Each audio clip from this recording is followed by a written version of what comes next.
Hello friend, नमस्ते। आप सबका स्वागत है मेरे यूट्यूब चैनल पे। तो आज हम जो बुक्स का नाम लेकर के आई हूँ, जो इम्पॉर्टेंट बुक्स हैं यूपीएससी को लेकर के, जो आप पढ़ के आप आईएएस बन सकते हो, उसके रिलेटेड मैं बुक्स का नाम लेकर के आई हूँ। आप देख सकते हो।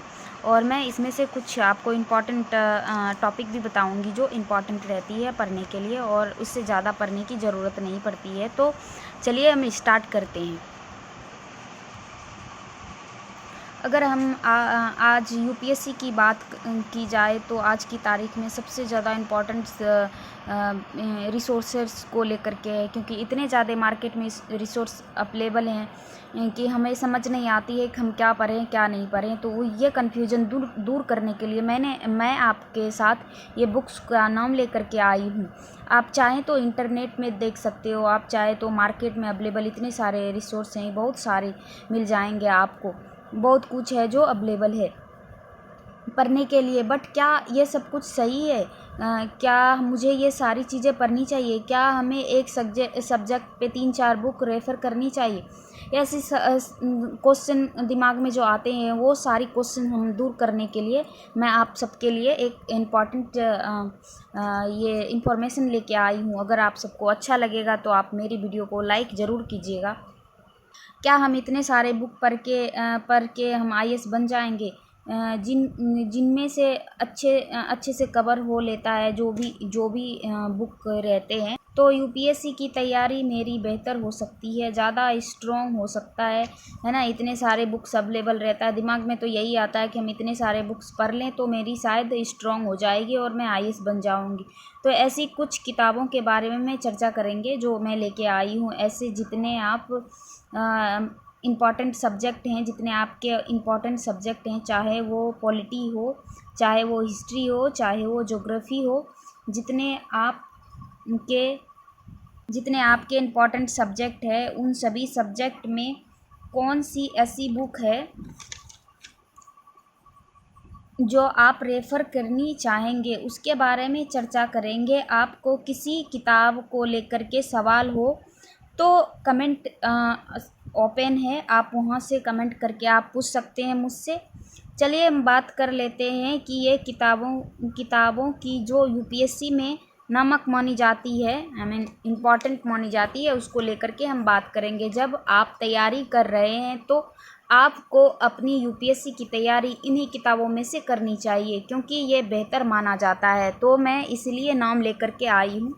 चलिए हम बात करते हैं अब पॉलिटी की बात करते हैं। तो एनसीईआरटी 9 से लेकर के 12 तक का है, और एम लक्ष्मीकांत जो हिंदी इंग्लिश दोनों में अवेलेबल है। आप कोई भी बुक स्टोर से आप ले सकते हो।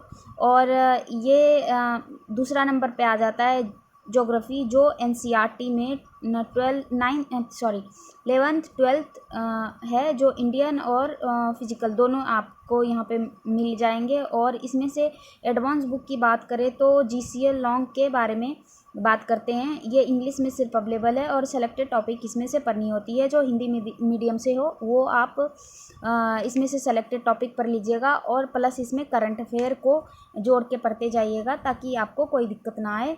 और बात करें हिस्ट्री की तो इसमें ओल्ड एनसीईआरटी है और न्यू एनसीईआरटी है, जो कि 11th और 12th से पढ़ सकते हैं। जिसके पास 1 साल या 2 साल 3 साल, जिसके पास 1 साल है वो आप 6 से लेकर के नहीं पढ़ सकते हो, वो जल्दी कवर हो जाएगी। जिसके पास 2-3 साल टाइम है, जो 25-26 में एग्ज़ाम दे रहे हैं, वो मतलब 6 से लेकर के आप पढ़ सकते हो।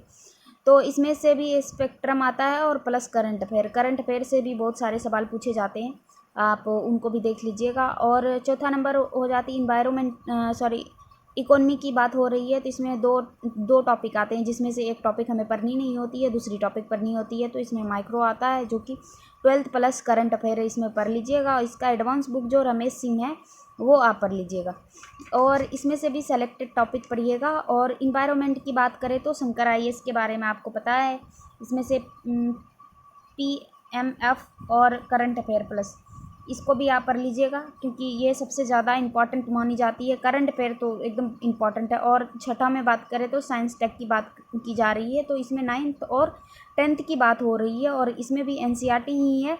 और एनसीईआरटी के बाद करंट अफेयर सबसे ज़्यादा इम्पॉर्टेंट है, तो आप करंट अफेयर मत छोड़िएगा।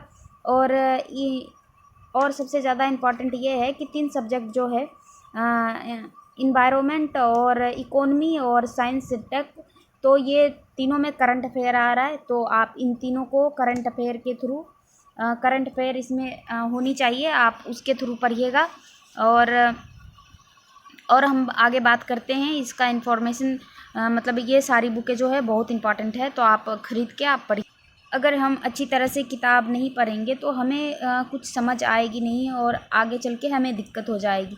जो सवाल बनेंगे नहीं किताबें में, जो इम्पॉर्टेंट चीज़ें दी गई है उन्हीं के अकॉर्डिंग हम पढ़ेंगे। और कोशिश करनी चाहिए मतलब गहराई तक पढ़नी चाहिए, मतलब अच्छे से गहराई तक पढ़नी चाहिए, उस टॉपिक को अच्छे से कवर करनी चाहिए। जब हम इन टॉपिक्स को गहराई में जाके कवर करेंगे तभी हम जो आने वाले समय है उनको हैंडल करने के लिए पूरी तरह से हम तैयार रहेंगे। तो आज की वीडियो यहीं तक रही। अगर आपको मेरी वीडियो अच्छी लग रही है, किताबों को लेकर के है, तो मैंने बोली थी कि मैं किताबों का कुछ टॉपिक लेके आऊँगी। और इससे भी और अगर आपको गहराई से किताबों के बारे में जानकारी चाहिए तो वो भी वीडियो आपको अपलोड मिलेगी, कल मिलेगी आपको। और आज तो अभी यहीं तक, तो अभी के लिए थैंक यू एंड धन्यवाद, फिर मिलते हैं।